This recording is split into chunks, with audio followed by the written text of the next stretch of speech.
Today we're talking about strength training. We're talking about everything you can do to improve your strength and your power and how it can help you with your golf game. Welcome back to the Macro Golf Online YouTube channel. Welcome back to this video. Today we're going to be talking about strength training. We're going to be talking about everything you can do in the gym or at home that's going to help you build some strength, build some power, and we're going to talk about exactly what benefit you're going to get from that both on and off the golf course, and also we're going to talk specifically about what exercises you can do, exactly how many sets, how many repetitions, and how much time you're going to need to spend in the gym to get a benefit in your golf game and in your health and well-being. So there's so many benefits we can get from strength training, and even if we weren't golfers, we're going to have so much benefit from just building strength and maintaining muscle mass. As we age, we lose muscle mass, we lose strength, and one of the best things for longevity is to maintain that muscle mass, maintain that strength, and make sure we're feeding our body with some kind of resistance. So it's going to help us with our bone density, it's going to improve our mobility, our stability, it's going to reduce our pain perception. It's also going to improve health parameters like blood sugar levels, lipid profiles. It's also going to help us build better looking, healthier physique. But as a golfer, you're going to be more interested in what it can give you on the golf course. So on the golf course, the benefits of our strength training are going to be our balance and stability through our swing speed and our power, and also our ability to avoid injuries and play more golf pain-free. But for a lot of golfers, they understand and they know the benefits of doing strength training and building more muscle,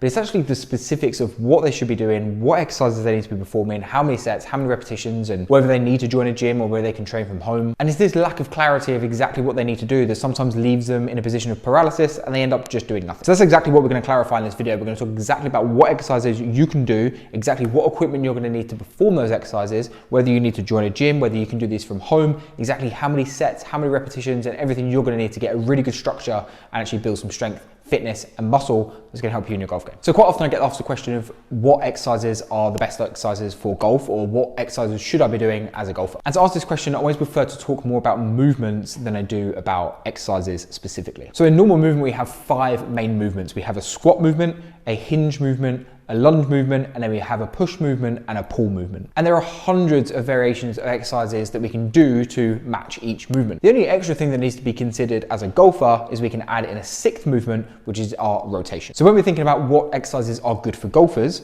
we need to consider what exercises are good for humans, what exercises are good for athletes, and then we just need to make sure we're adding a tiny bit of exercise specific rotation for golf. For example, a squat movement, you might have the typical squat, but this could be done with no weight, it could be done with body weight, you could be squatting onto a box, you could be squatting holding something, you could be doing a barbell on your back. There's loads of variations of the squat movement. The same with the lunge, we can do a body weight lunge, we can lunge forward, we can lunge backwards, we can lunge sideways, we can do with weight, without weight.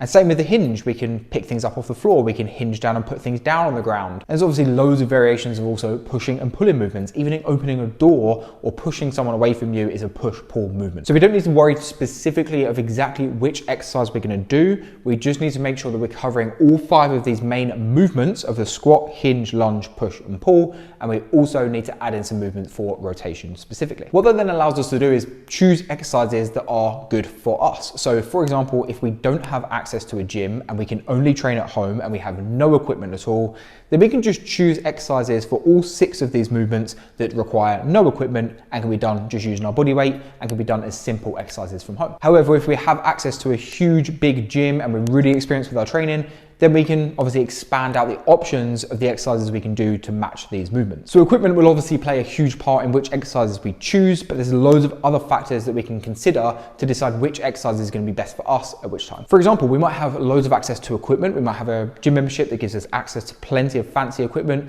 but we might not actually have this skill level or the experience of using that equipment to get the most out of it. For example, we might have barbells and Olympic lifting equipment, but we don't have the skill set yet to actually use that equipment to its best use. We also might not enjoy doing that. We might not enjoy training in a gym. We might prefer to train at home. Maybe we don't have time to go to a gym and travel. Maybe we can only train at home because of other commitments that we have. So already we're seeing examples of equipment, skill, experience, and time that are really going to affect the exercises that you choose to make an effective training program for you. This is where we also need to take in considerations of previous injuries, operations, lack of movement, mobility, that again are going to restrict some exercises and make them less appropriate for you. So what I recommend you do is you consider all the factors of the time, your skill level, your experience, the equipment you have access to, the movements that you're good at performing, and also what you enjoy performing, and then you try and match some exercises to all 6 of these movements. Once you have a big list of exercises that you can perform based on the equipment, time, skill, all of these different factors, These are the exercises that you're going to perform, and these are the exercises that are going to be suitable for you on getting stronger and building more muscle. So now we know what exercises we can perform and what we're going to enjoy performing and what's going to be able for us to be performed. Now we need to think specifically about how we're going to divide these out and how we're actually going to perform them throughout the week. Now again, there's many different ways that you can start to program these different exercises. You might do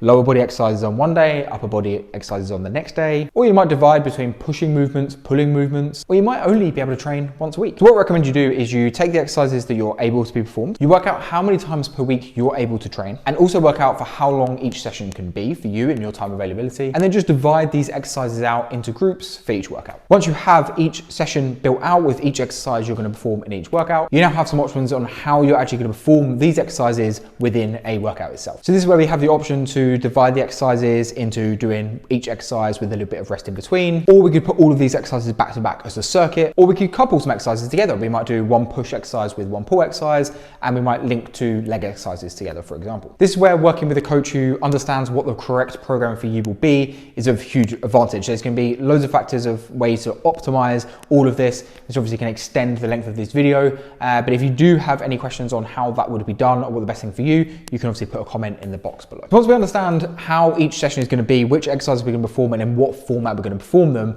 we then need to consider how many repetitions are we going to perform with each exercise and how many sets are we going to do, and kind of work out our overall volume. Now this again will depend on your specific goal. If we're specifically working on pure strength, we might do a few less repetitions, but we might have the weight a little bit heavier. If we're trying to build more muscle, we might have slightly higher repetitions. And also if you're completely new to resistance training, then always we recommend to perform a few higher repetitions to start off with. No matter what rep range or sets that you work in, we always want to be pushing you and trying to progress week on week with either the sets, the repetitions, or the weight that you're using. This concept is called progressive overload, and it's the process of us challenging your body each week with a little bit more load to try and get your body to respond to that new stimulus. This is how we build strength, this is how we build muscle, and this is how we gain consistent progress and make sure we take you from one place into the next place in the safest way possible, but also making sure that we're actually seeing progress week on week rather than just staying the same. Again, when you work with a qualified coach, they can do this programming for you and they can work out which exercise is going to be the best for you to create that overload.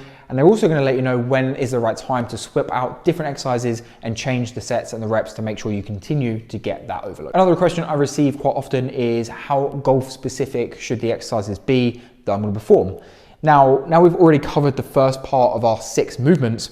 We understand that actually probably only one of those 6 categories would be kind of matching the golf swing. So it's really important to know that although we are golfers and we're training in the gym and we're trying to improve our golf performance from doing these exercises in the gym, most of the exercises that we're performing will not look like the golf swing. That's because we're not only trying to become better golfers, but we're trying to become better athletes and also healthier humans. So we can't just do our golf exercises. We need to improve our strength, well-being, and overall fitness through all of these other exercises that are going to make you more athletic. What we can do though is we can include some goal-specific movements or some movements that might look a little bit more like the golf swing. This is where our rotational movement pattern will start to come in, and we've got loads of variations of exercises that we can do to start working on your rotation or your anti-rotation. These exercises would also build core stability, core strengthening, and help stabilize all the muscles through the spine. So not only are these exercises going to help you build strength and power, they're also going to help you protect yourself against any overuse injuries that might come from playing a lot of golf. So in summary, we really need to focus on building strength and muscle, not just for the golf course, but off the golf course as well. We need to find exercises that we can perform with our time, equipment, skill level, and experience